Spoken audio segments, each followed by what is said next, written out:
Greetings, everyone. Welcome to my channel.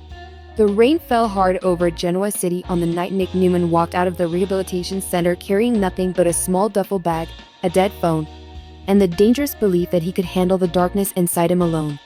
He didn't tell his doctors that he was leaving, didn't call Sharon, Victoria, Nikki, or Victor, and he didn't pay attention to the nurse who chased him through the front door and begged him to think twice. Nick kept walking, his jaw tight, and his eyes fixed on the empty road ahead, because admitting that he needed help had become more painful than the illness consuming him. For weeks, he had sat inside sterile rooms and listened to strangers tell him that recovery required honesty.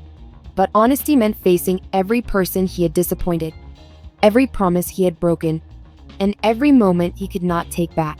Nick had convinced himself that the Newman family would be better without another crisis carrying his name. So he slipped into the darkness before anyone could stop him. By the time Victoria received the emergency call, Nick had already disappeared. She was in her office at Newman Enterprises staring at quarterly reports she had not truly read when her phone rang. The doctor's voice was calm, but the words struck her like a physical blow. Nick had left without medical clearance. He had refused transportation. His phone was unreachable. The center believed he was emotionally unstable and at serious risk of relapsing. Victoria rose so quickly that her chair slammed into the wall behind her. "How long ago?" she demanded. When the doctor told her nearly 2 hours had passed, fear tightened around her throat. Victoria immediately called Nick, but the call went straight to voicemail. She called again, then texted him telling him that she was not angry and that she only wanted to know he was safe. There was no response. Her next call was to Nick, but before she could press the button, the office door opened and Adam stepped inside. He had come to discuss a Newman media dispute, prepared for another argument with his sister. But the moment he saw Victoria's face, the sarcasm disappeared from his expression. "What happened?" he asked. Victoria hesitated because trusting Adam had never come naturally to her, even during a crisis. But there was no time for old resentments. "Nick left rehab," she said. "No one knows where he is." Adam's face changed instantly. He pulled out his phone and called Nick while Victoria watched him pace. The call failed. Adam tried again.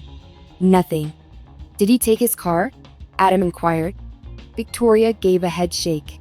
He could have arranged something afterward, despite the fact that the center claims he left on foot. Adam moved toward the door. "Then we start looking." He caught Victoria's attention. "You're helping?" Adam paused and gave her a second glance. "He's my brother." The simplicity of the answer silenced her. For once, there was no manipulation in Adam's voice, no secret agenda hiding behind his eyes, only fear. They left Newman Enterprises together and separated in the parking garage, greater than agreeing that Victoria would check Nick's usual places while Adam contacted people Nick might trust enough to call. Victoria drove first to Society, hoping Nick had gone somewhere familiar, but the staff had not seen him. She checked the coffee house, Crimson Lights, and even the tack house, but each empty location increased the terror building inside her. Adam called Sharon, trying to sound composed as he asked whether Nick had contacted her. Sharon's silence gave him the answer before she spoke. "He left," she whispered. Adam told her not to panic, though he was already panicking himself. Sharon immediately offered to search, but Adam asked her to remain at home in case Nick appeared there.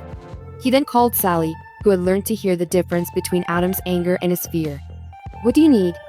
she asked without hesitation. Adam requested that she contact Newman Media's technical department and see whether Nick's phone had connected to any networks before it went offline. Sally warned him that there were privacy and legal issues, but Adam's voice cracked when he said, "I don't care. I'm my brother." Victoria arrived at the Newman ranch in the interim and discovered Nikki and Victor seated next to the fireplace. They had already been informed by the rehabilitation center, and Nikki looked as though the news had drained the life from her. How could they let him leave? Nikki demanded, tears shining in her eyes. Victor stood beside her with one hand clenched into a fist. "They did not let him do anything," Victor said. "Your brother made a reckless decision." Victoria recognized the anger in her father's voice for what it truly was, fear he could not control. "Blaming him won't help us find him," she said. Victor immediately ordered his security team to search every Newman property, hotel, bar, private club, and location Nick had visited during the previous year. Nikki moved closer to Victoria. He was doing better, she whispered. He told me he was trying. Victoria embraced her mother, but she could not make promises she might not be able to keep. Across town, Adam received a call from Sally. Nick's phone had briefly connected to a tower near the outskirts of Genoa City before shutting down. The area contained several old warehouses, a roadside motel, and an abandoned bar that Nick had once visited years earlier during one of the darkest periods of his life. Adam called Victoria and told her where he was going. She insisted on meeting him there, but Adam warned her that waiting could cost them precious time. "I'm closer," he said. "I'll check the bar. Meet me at the motel." As thoughts of his own failure surfaced, Adam drove through the rain at a perilous speed with his hands on the wheel. He remembered all the times Nick had reached out to him despite their rivalry, all the times he had mocked Nick's need to be the family hero, and all the times he had secretly envied the love Nick received so naturally. Adam had spent years believing that Nick could survive anything because he had always been the stronger brother. But now he understood that strength could become a prison. Nick had spent his life protecting everyone else while quietly collapsing beneath their expectations.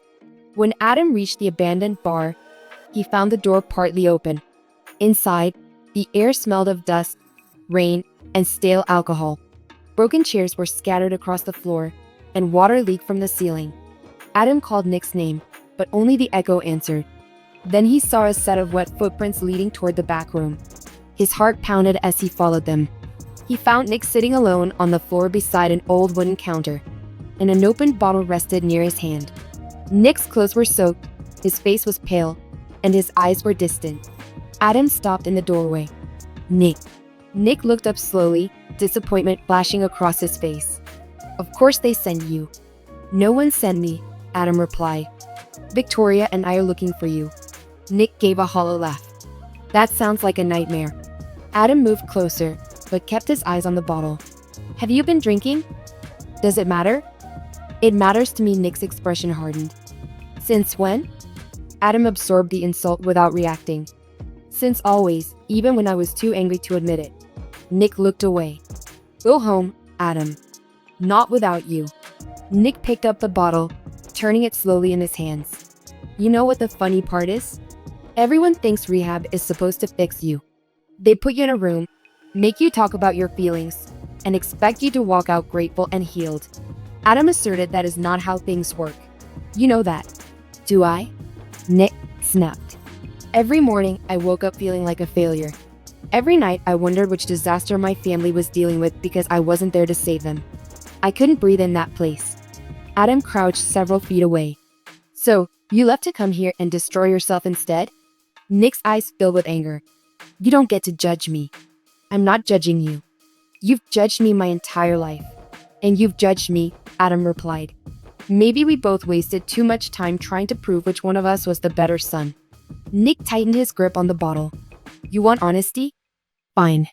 I hated sitting in that center knowing you were helping run the company, helping Victoria, standing beside Dad while I was locked away like some broken child."